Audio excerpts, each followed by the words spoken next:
Get ready. I'm a king, but I vibe with my saint. They call me a bad man, that's a fucking good thing. Mama said swing back when another man swings, so I make my mama proud and they make their heads ring. Father forgive me, I can't forgive them. You know my history, know what I did then, and what I do now, a whole lot worse. Heavy is the head, it's a blessing and a curse. Welcome all. If you are preparing for INI-CET, then this video is for you. In this video, we are going to see how many questions you should attempt, what does the PYQ analysis says, what are the top performing subjects, and within each subject, what are the hot topics, and then there is a surprise at last, so watch till the end. And if you haven't subscribed the channel, please subscribe and hit the bell icon, because you know making these types of content takes a lot of effort. So let's take a deep dive in. Get ready. I'm a king, but I vibe with my saint. They call me a bad man, that's a fucking good thing. Mama said swing. So first thing first, let's see how many questions you should attempt. So these are the correct answers versus your all India rank. So अगर आपका target है top 100 rank, then you should aim for 150 correct questions in INI-CET. For top 500 it is 145, for top 1000 it is 140 plus. So let's see the data from November 2025 INI-CET. So this graph beautifully depicts that if you want to have a top 100 rank, then you should definitely aim for 160 questions correct. If you want AIR under 100, then your aim should be 150 corrects. For AIR 500, 145, for 1000 around 140, for 2000 around 130 to 135, for 4000 around 128, for 6000 125 around. Top 100 aim for 150 correct, and at this level fewer wrong answers decide your rank. That's the tiebreaker rule in top 100, fewer wrong answers. That's why you have to pay attention to your wrong questions also.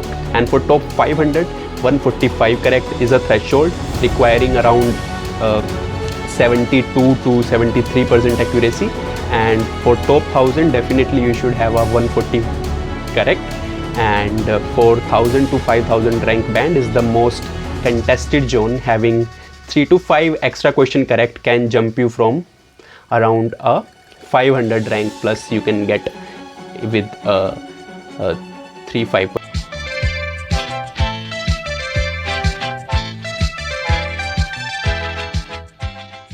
So अगर हम देखें कि INI-CET में subject wise question distribution, this is an overview. The major chunk is with the general surgery, general medicine, community medicine, path, micropharma and obstetrics. But the main thing to note is कि अगर 2010 से 2025 तक देखा जाए, the shift is from the factual questions, from image based questions and clinical questions. 2010 में the image based questions were used to be only 5%, but now they were around 20%. The factual question, they have significantly dropped from 60% to around 20%, and the clinical based questions, they have significantly increased to 60%. So 20, 20, 60. 20% image based, 20% factual, and rest 60% clinical vignettes. But if we'll see the exam wise comparison, that the major chunk, about 50% of the questions are coming from these 6-7 subjects, that is general medicine, general surgery, pathology, pharmacology, community medicine, obstetrics and microbiology. So around more than 100 questions are coming from these subjects.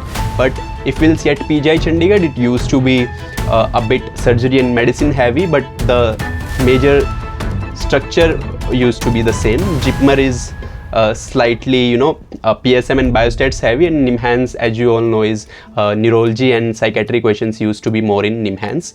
And there is, if we look at the 15-year question trend, in 2010 pure factual questions, and then as the era shifted in 2020 during the COVID, there used to be more COVID based, management based question, and then after the COVID there used to be mucormycosis related questions and complication related questions, and now in 2025 the major focus is the new topics, what is new in medicine, and the image based and the integration type of questions are there.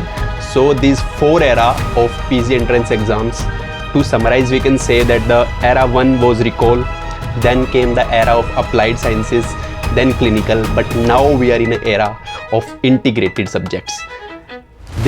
Now they will test you in cross subject questions, image interpretation, updated guidelines, and whatever is new in medicine like AI in radiology and biologics, targeted therapy, they all will be regular tested. So the take home point is integrated questions, image based questions, and clinical vignettes.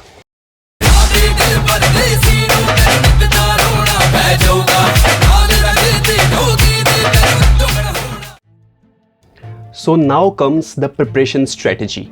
What I have done is I have divided the all 19 subjects into 3 tiers, and this is based on the 15 years of data that is built around the previous year questions from the INI-CET and these 4 exams, and the tier 1 subjects that are the score deciders, because आपके 55 to 65% of the questions will be coming from these 6 subjects, and even microbiology also we can add. So medicine, surgery, pathology, pharmacology, PSM, and obs and gynae, these 7 subjects including microbiology will make around 60% of your questions in INI-CET exam. And then come the tier 2 subject. These are your rank mover subject.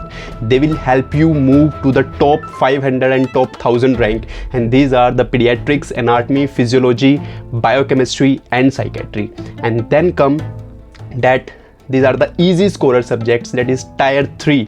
But the thing that I have kept them in the tier 3 is because you have to devote less time to this subject as compared to the tier 1 and tier 2 subject, but these are very easy and toppers do not skip them. These are ophtha, ENT, orthopedics, derma, radiology, and anesthesia and forensic. And out of these also we can say that the forensic, derma, ortho, and ophtha, they are a bit more asked as compared to the radiology and anesthesia.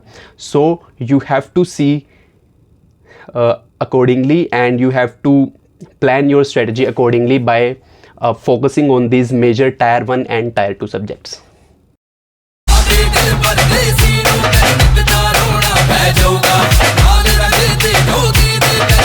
So now let's take a deep dive into all the 19 subjects. Let's see anatomy first. Anatomy is a tier 2 subject and it covers around 6 to 12% questions. What I have done is I have taken the data of last 15 years and compiled them into a topic frequency breakdown. This is important.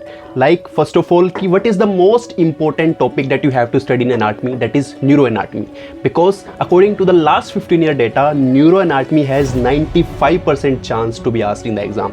Similarly, brachial plexus injury, syndromes, foot values, and in embryology.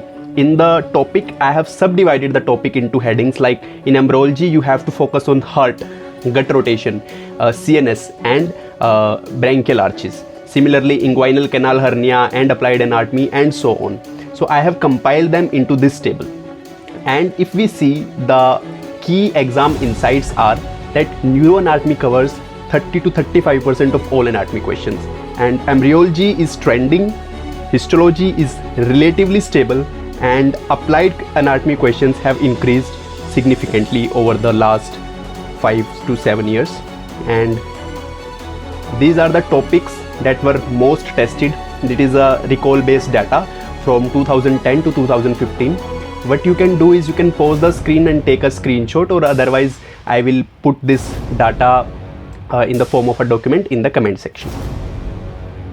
Let's say अगर हम pathology देखें तो pathology में the most high chance to be asked in exam is from neoplasia, because there is a 98% chance that it will be asked in the exam, because neoplasia covers around 25 to 30% of all the pathology questions, and IHC markers appear every session.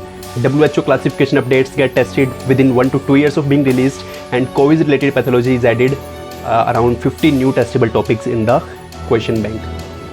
So these are the questions. You can see that hematological malignancy, 96% chances, glomerulonephritis, and so on. So these are the high yield topics from each subject. Let's say PSM, if we see in PSM, there is a 99% chance that questions will be asked from biostatics, and most commonly there will be sensitivity, specificity, ppv, npv, and p-value, confidence interval, and similarly epidemiology, study designs, 97% probability of being asked. So you can prepare accordingly by looking at these key exam insights and the most important topics that are going to be asked in the exam.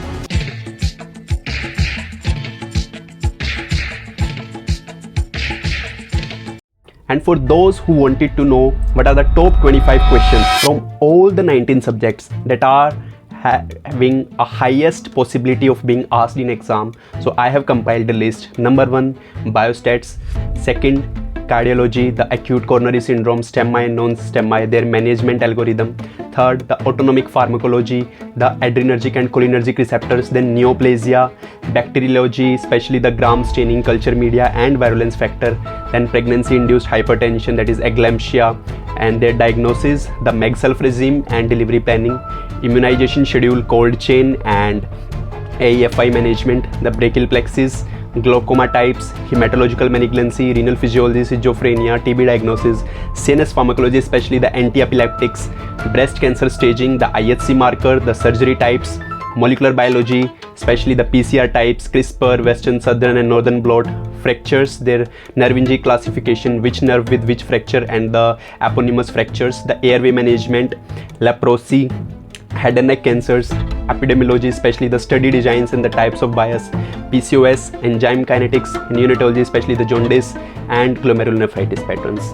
These 25 topics have the highest probability of being asked in exam, and you are surely going to see 4 to 5 questions out of these 25 topics. So अगर आप channel पे नए हैं तो please subscribe and hit the bell icon, and do like, comment and share if you like the video. Thank you.